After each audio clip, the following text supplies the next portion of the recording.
Halo, welcome back to my YouTube channel. I am Sela. Buat kalian yang baru datang di channel aku, perkenalkan aku Sela. Di sini aku membahas mengenai kegiatan aku sebagai mahasiswa keperawatan dan aku bercerita mengenai experience aku di kehidupan nyata dan semoga perjalanan aku dan apa yang aku ceritakan bisa kalian ambil hikmahnya atau kalian bisa belajar dari kegagalan yang udah aku lewatin supaya kalian nggak masuk ke lubang yang sama. Dan mungkin buat kalian yang mau kenal aku lebih jauh, kalian boleh ikutin Instagram dan juga TikTok aku. Aku tulis di sini. Dan aku di sana biasanya di Instagram lebih aktif share kegiatan-kegiatan aku di sehari-harinya. Oke, pada inti pembahasan video kali ini, di sini aku mau share lagi mengenai experience atau pengalaman aku OSCE yang kedua kali selama aku menempuh pendidikan D3 keperawatan ini. Jadi, di beberapa bulan yang lalu, aku sudah melakukan praktik rumah sakit yang pertama di keperawatan dasar. Yang itu prakteknya dilakukan selama sekitar 2 minggu atau 3 minggu karena hanya 2 SKS saja. Dan setelah itu ternyata kita harus ngerjain ASKEP, LP, dan yang lain-lainnya. Setelah itu tidak selesai dan kita harus langsung OSCE. OSCE itu kalau di keperawatan kan kayak praktik di lab, menguji skill kita selama perkuliahan kemarin. So, itu merupakan kegiatan yang cukup menegangkan karena di sana kita akan berhadapan langsung dengan dosen, kepribadian kita, keberanian kita, komunikasi kita akan diuji di sana. Maka siapkan yang terbaik dan dibilang kewalahan, ya kewalahan karena yang dioscekan itu 18 tase atau 18 tindakan yang mana itu ada di keperawatan medikal bedah 1 yang dioscekannya itu, terus keperawatan anak, keperawatan maternitas, semua itu dioscekan dan sangat-sangat menguras tenaga tentunya, tapi alhamdulillahnya segala sesuatu yang katanya susah, katanya sulit, untuk sejauh ini bisa aku handle, bisa aku selesaikan.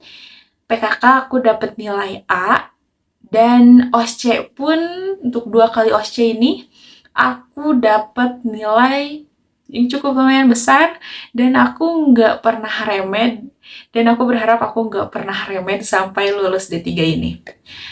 Daripada remed, lebih baik aku nilainya tuh pas karena ketika remed kita tuh kan udah ngelakuin kesalahan tuh dan kita tuh nilainya masih kurang. Dosen pengennya ketika kita datang di pertemuan kedua, performa kita tuh ngasih yang terbaik, apa yang salah harus dilengkapi. Jadi lebih berat gitu, sedangkan kita harus menguasai itu dalam satu waktu. Ketika di akhir nanti kita bakal masuk lagi ke ruangan OC. Jadi menurutku mending dapat nilai pas-pasan daripada halusan media, dan sejauh ini nilaiku cukup besar dan kalaupun gaya di atas bare minimum deh. Nah, di sini aku ada bekas pasca-nya nih. Aku dapat untuk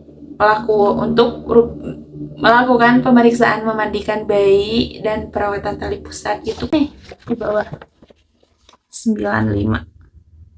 Dapat 95 untuk memandikan bayi baru lahir dan tali pusat. Untuk melakukan pemeriksaan fokus pada bayi baru lahir, aku juga dapat 90,3. Pemeriksaan pertumbuhan antropometri pada bayi dan anak, aku dapat 90. So, buat yang selanjutnya ini adalah seksualitas dan reproduksi klien dewasa di ruang nipas. Di sini ini adalah tindakan vulva hygiene dan aku dapat 95. Waktu itu aku ditanya diagnosa atau masalah keperawatannya itu apa, katanya. Aku nggak bisa jawab karena sumpah itu dadakan banget. Kayak kata ibunya tuh, ini mau dijawab nggak? Ini besar loh nilainya. Ternyata gara-gara aku nggak bisa jawab itu, kurang 5 buat dapat 100, aku cuma dapat 95. Nah, selanjutnya ini adalah manajemen terpadu balita sakit atau MTBS. Aku dapat 92. Next, ini ada pemberian oksigen dewasa di ruang rawat inap. Dapatnya 94. So, di pemasangan oksigenasi di OSCE kedua ini pakai rumus. Dan ini kita ngitung dulu, ada yang ngitung dulu, ada yang enggak.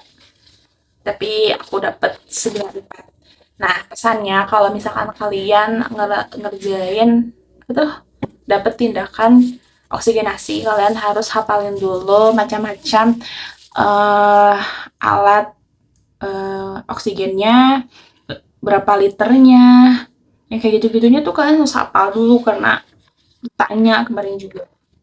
Next, ini melakukan ANC Leopold dan Pendex. Ini Leopold yang ibu lagi hamil, kita cek tuh perutnya. Dapat berapa coba? 100. Aku dapat 100 di pemeriksaan Leopold. Yang lain-lainnya nggak ada nilainya, jadi aku cuma nyebutin ini aja. Intinya di OSCE kedua ini aku uh, praktek 18 tase dan nggak ada yang remen, so semuanya aman-aman aja dan ya hasilnya bagus. EKG kemarin aku dapet 85. Karena itu nggak ke print, tapi posisinya udah bener nerapinnya. Dapat 85, tapi hasilnya itu karena waktunya keburu habis. Nggak keluar hasil dari mesinnya itu. Dan untuk pemasangan EKG itu kita pakai pasien beneran, pakai teman kita, pakai teman cowok. Jadi penempatannya tuh harus tepat. Terus mungkin kalian bakal tanya gimana caranya dapetin nilai yang gede itu. Jadi intinya kalian kalau mau OSCE dan intinya sih sebenarnya kalian ketika menempuh pendidikan di universitas tuh kalian harus udah punya keberanian yang lebih dari ketika kalian masih SMA ataupun pendidikan-pendidikan kalian ke belakang. Nah, khususnya di OSCE ini kalian harus bisa berkomunikasi dengan baik dan lancar. Dosen tuh sebenarnya baik loh, tapi ketika dia ngelihat kita gugup, kita nggak bisa berkata-kata, kita nggak bisa menatap mata orang lain, dia tuh jadinya pengen nyoba kita karena memang tujuan dari OSCE ini adalah melatih mental dan komunikasi kita secara real. Dan kita tuh meskipun di depan kita adalah pentem ataupun patung, harapan dosen tuh kita nganggap itu sebagai manusia dan dosen itu sebagai keluarga dari si pasien. Jadi dia pengen nguji gimana anak didiknya ketika praktik di rumah sakit memperlakukan pasien, melakukan tindakan-tindakan itu gimana gitu dengan ekspresi yang sebenarnya di lapangan gitu. Jadi pertama kalian harus tingkatin keberanian kalian, harus pede, belajar komunikasi yang baik, yang lancar, yang jelas.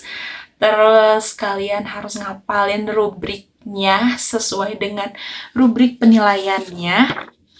Kayak ini adalah pacuan kalian OSCE. Karena di sini ada poin-poin dosen bakal checklist ketika kalian melewati semua poin-poin ini. Terus kalau ada yang kurang ya mungkin nanti akan berkurang juga kayak gitu.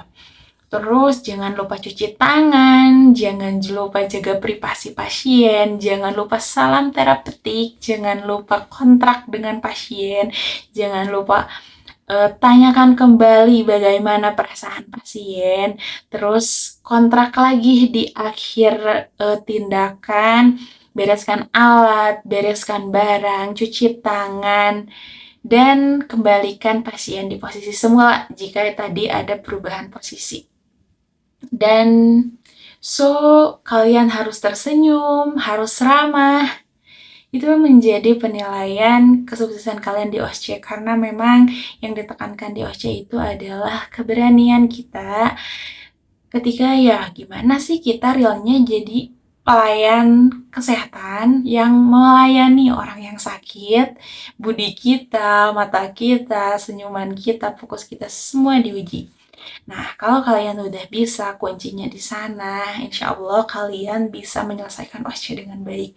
So, belajar dari jauh-jauh hari, jangan tunggu deadline dulu, kasih yang terbaik buat diri kalian, jujur, prosesnya emang capek ketika aku udah tahu nih jadwalnya OSCE dan tahu 18 tase kayak kemarin. Itu tuh kayak bikin stres banget. Gak tahu harus belajar yang mana dulu. Kayak acak-acakan aja, tapi ya semua dicoba, semua dibaca dulu. Yang penting kita tahu secara umumnya dan ya nanti tinggal pedenya aja dan kita lakukan yang terbaik ketika kita udah belajar semaksimal mungkin. Jangan mikirin hasil karena jangan bikin otak kita stres sendiri, tapi kalian harus maksimalkan di prosesnya. Karena katanya kan proses nggak akan pernah mengkhianati hasil, itu benar banget. Sejauh ini aku mencoba, betul. Pernyataan itu betul banget. Hasil yang aku dapatkan, hasil yang aku dapat sesuai dengan usaha yang aku keluarkan untuk mendapat hasil itu. Jadi jangan bebani pikiran kalian dengan pemikiran-pemikiran gimana hasilnya, tapi lakukan prosesnya dengan baik, maka kalian akan dapat hasil yang baik juga. So, semoga menginspirasi, semoga kalian dapat manfaat dari video-video yang aku sajikan. Jangan lupa komen, like, dan subscribe. Mari saling membantu, mari saling bermanfaat untuk sesama. Oke, mungkin gitu aja. Dan semoga itu bisa memotivasi kalian yang mau OSCE atau kalian yang ya kemarin OSCE di pertama atau masih gagal gitu. Terus ya semoga kalian dapet nilai yang baik, nggak remet. Kalian juga dapet nilai bukan cuma nggak remet tapi hasil kalian bagus. So, selamat berproses. Semoga channel ini membawa kebaikan buat kalian, membawa referensi-referensi terbaik buat kalian. Mohon maaf untuk kesalahannya. Semoga bermanfaat. Dah.